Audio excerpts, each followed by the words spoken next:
आगे का एक वो वेग को रोकने के लिए वो कहते हैं बहुत ही खतरनाक वेग है, जिसको आपने रोका तो बहुत तकलीफ आएगी। अब उसमें आप बहुत सारे तर्क और सवाल कर सकते हैं। भूख, ये भूख एक ऐसा वेग है जिसको अगर आपने जबरदस्ती रोकने की कोशिश की तो इसमें सबसे ज्यादा रोग उन्होंने गिनाए हैं। 103 रोग हैं और वो कहते हैं पहला रोग शुरू होगा एसिडिटी से और आखिरी जाएगा अंतड़ियों का कैंसर। वीडियो को पूरी सुनिए। Intestinal cancer. इसलिए कहते हैं भूख को जबरदस्ती मत रोकिए। अब तुरंत आपके मन में सवाल आएगा, जी हम तो उपवास करते हैं तो उन्होंने कहा है एक सूत्र में कि उपवास शरीर के शुद्धि की क्रिया है। और वो आगे कहते हैं कि शरीर शुद्धि होती है तो मन और चित्त दोनों की भी शुद्धि होती है उसके साथ। तो उपवास एक क्रिया है जो शरीर शुद्धि, मन और चित्त तीनों की शुद्धि के लिए है, लेकिन उसके लिए नियम है। वो ये कहते हैं कि जब आपके शरीर में आपको ऐसा लगने लगे कि अतिरिक्त कुछ हो रहा है, अतिरिक्त से मतलब मैं समझाता हूं, आप खाना खा रहे हैं और आपको ऐसा लग रहा है कि जितनी जरूरत है उतना खा रहे हैं, और कभी ऐसा लगने लगे कि जरूरत से ज्यादा खा लिया है, हमको तुरंत महसूस हो जाएगा, ये शरीर तुरंत बता देगा कि आज तो कुछ ज्यादा ही खा लिया। तो कहते हैं कि जब स्थिति ऐसी हो, वो किसी भी कारण से हो, आपको किसी चीज का स्वाद बहुत पसंद आ गया, या किसी ने बहुत आग्रहपूर्वक आपको खिला दिया, या आप कुछ इस स्थिति में थे, मूड आपका ऐसा था, ध्यान ही नहीं रहा, बातें करते करते या खाना खा रहे हैं ज्यादा चला गया, ऐसी किसी भी स्थिति में जब अतिरिक्त है तब आप उपवास के बारे में जरूर तय करिए, माने आप उपवास करिए। अब उन्होंने उपवास के नियम बताए, बहुत लंबा अध्याय है वो, उसमें से 2-3 महत्व के नियम बता देता हूं। पहला नियम यह है कि कभी भी उपवास अगर करना है तो सप्ताह में माने 7 दिन होते हैं, उसमें एक दिन का तो ठीक है, एक दिन का उपवास बहुत अच्छा है। 7 दिन अगर आपने लगातार सुबह दोपहर शाम 3 बार भोजन किया है तो कहते हैं एक दिन का उपवास बहुत अच्छा है, जरूर कर सकते हैं। लेकिन उस उपवास वाले दिन नियमित रूप से समय समय पर बीच बीच में पानी पीते रहिए। बिना पानी का उपवास अच्छा नहीं है, पानी पीते रहिए बीच बीच में। क्यों पीते रहे? वो कहते हैं कि आप भले उपवास करो, लेकिन शरीर के पेट में जो अम्ल बनने की क्रिया है वो तो रुकने वाली नहीं है, वो तो तभी रुकती है जब आप मर जाते हैं। ये तो सतत अम्ल को रिलीज करता ही रहता है, और पेट में जो अम्ल है वो ना हाइड्रोक्लोरिक एसिड है, खराब अम्लों में उसकी गिनती मानी जाती है। हाइड्रोक्लोरिक एसिड ही पेट में ज्यादा है, तो ये तो रिलीज होता ही रहेगा। अब ये रिलीज होता है खाने को पचाने में मदद करने के लिए, खाना आप खाएंगे नहीं, लेकिन इसका रिलीज होना रुकेगा नहीं, क्योंकि शरीर आपके कंट्रोल में नहीं है, वो प्रकृति और भगवान के कंट्रोल में है।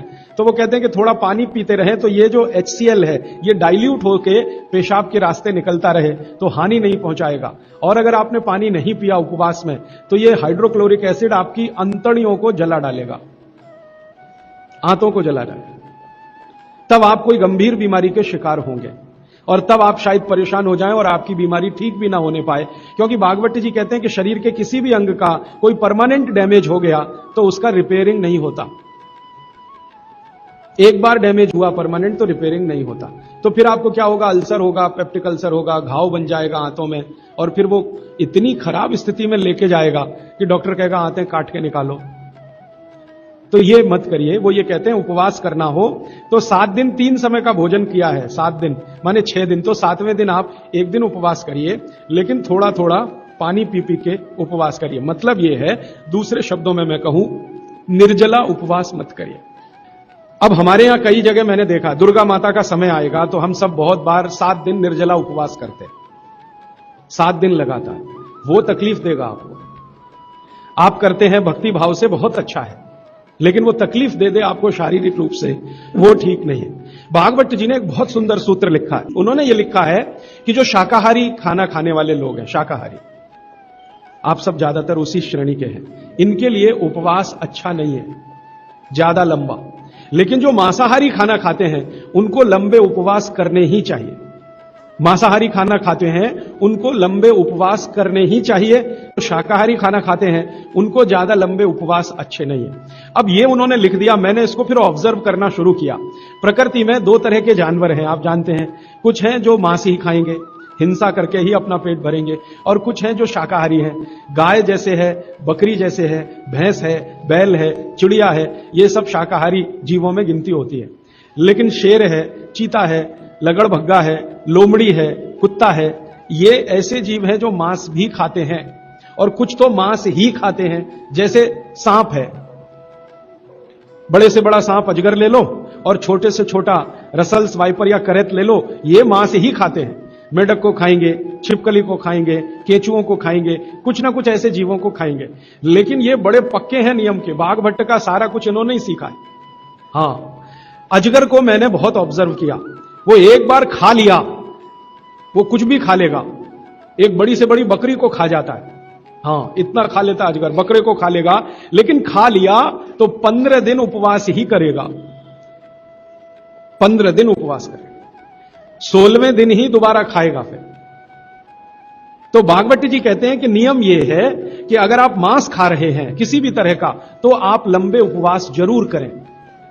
अब फिर कारण वही है, वो ये कहते हैं कि ये जो मांसाहारी लोग हैं, इनका भोजन जो है ये शरीर के अंदर के जो हाइड्रोक्लोरिक एसिड को रिलीज करने वाली ग्रंथियां हैं, इनको मंद करता है। मांस का जो पाचन है, उसमें से जो कुछ भी आपके शरीर को मिलने वाला है, वो आपके शरीर में एसिड रिलीज करने वाली जो ग्रंथियां हैं, उनकी क्रिया को मंद करेगा, तो कम निकलेगा, तो वो लंबे उपवास कर सकते हैं। शाकाहारी लोगों के लिए उन्होंने कहा है लंबे उपवास ना करें, और कोई कारण से आप कर रहे हैं तो ये उनकी बात ध्यान में रखें, बीच बीच में पानी पीते रहें। अब आप बोले जी पानी कैसा पिए, तो उस पानी के लिए 20-25 सूत्र लिखे। जैसे लौंग का पानी पिए, लंबे उपवास अगर आप कर रहे हैं तो लौंग का पानी पिए, मूंग का पानी पिए, मूंग की दाल आप समझते हैं, उसका पानी बनाना आप सब जानते हैं, मूंग की दाल का पानी पिए, पानी में घी डाल के पिए। ये भागवत जी ने लिखा और किसी ने नहीं लिखा। दूध में घी डाल के पिए, ये तो चरक ने भी कहा है, सुश्रुत ने भी कहा है, पाराशर ने कहा है, निघंटू ने कहा है, 20 लोगों ने। पानी में घी डाल के पिए, ये भागवत जी का ही है। वो कहते हैं लंबे उपवास कर रहे हैं तो पानी में घी डाल के, घी माने गाय का घी, भैंस के घी का कहीं भी उन्होंने जिक्र नहीं किया। एक ही जगह किया है, जो पहलवान है, कुश्ती लड़ रहे हैं, वो भैंस का घी खाएं, बाकी लोगों के लिए भैंस का घी नहीं है, गाय का घी। तो पानी में घी डाल के पिए। पक्का पानी पिए, पक्का पानी आप सब समझते हैं, उबाल के पानी बनाया हुआ। पक्का पानी बनाते समय आप जानते हैं थोड़ा चूना भी डाला जाता है, तो चूने का पानी पिए। ऐसे कर करके 23-24 सूत्र उन्होंने लिखे हैं, वो लंबे उपवास करने वालों के लिए हैं। माने आप में से जैन धर्म का पालन करने वाले लोग लंबे लंबे उपवास करते हैं तो उनके लिए है। लेकिन एक जगह भागवत जी कह रहे हैं कि उपवास करने का सबसे अच्छा तरीका एक है, अगर करना ही है तो आप लोग करते हैं व्यासना करते हैं, एक दिन खाना एक दिन उपवास। वो कहते, इसको क्या कहते हैं, एक दिन खाना एक दिन उपवास? वर्षितम, यस, माफ करिएगा गलत शब्द बोल दिया। एक दिन खाना एक दिन उपवास, एक दिन खाना एक दिन उपवास, एक दिन खाना एक दिन उपवास, इसको भागवत जी सबसे अच्छा मानते हैं। लगातार 6 दिन खाना और एक दिन उपवास, वो कहते हैं ठीक है, मजबूरी का काम है, आप कर लीजिए। लेकिन अगर आपको दिल से उपवास में उतरना ही है तो ये बेहतर है, एक दिन खाना एक दिन। तो वो कहते हैं कि थोड़े दिन में शरीर इसका आदी हो जाता है और फिर आपके शरीर में एसिड निकलने की क्रिया उसी के हिसाब से होती है। थोड़े दिन में, पहले कुछ दिन तकलीफ आएगी, लेकिन थोड़े दिन में आदी हो जाएगा। और शायद इसलिए जैन दर्शन में या जैन समाज में वर्षी तप करने वालों का बहुत महत्व है, बड़ा सम्मान किया जाता है, बहुत गाजे बाजे के साथ उनको मंच पर बिठा के मालाएं डाल के। वो शायद इसलिए है कि वो बहुत वैज्ञानिक काम कुछ कर रहे हैं। तो वो भूख के बारे में कह रहे हैं कि भूख का वेग ज्यादा रोकना नहीं, अगर आप मेहनत और मजदूरी कर रहे हैं तब तो कभी मत रोकना। भागवत जी कहते हैं कि जो खेत में काम करने वाले मजदूर हैं या किसान हैं, उनके लिए उपवास नहीं है, उनके लिए उपवास नहीं है। जो सड़क पे गाड़ी खींच रहे हैं, ठेला खींच रहे हैं, उनके लिए उपवास नहीं है। उपवास उनके लिए है जिनको शरीर श्रम ज्यादा नहीं करना, उनके लिए। माने आपके लिए, मेरे लिए ज्यादा उपवास बात है, मेहनत करने वालों को ज्यादा उपवास नहीं। उनको तो जब भूख लगे तभी खाना खाने के लिए बोला है। लेकिन वो कहते हैं कि खाने का समय तय कर लें तो भूख भी उसी के हिसाब से लगती है। सुबह का समय वो बोलते हैं सबसे अच्छा, दोपहर का उससे थोड़ा कम अच्छा, और शाम का सबसे कम अच्छा।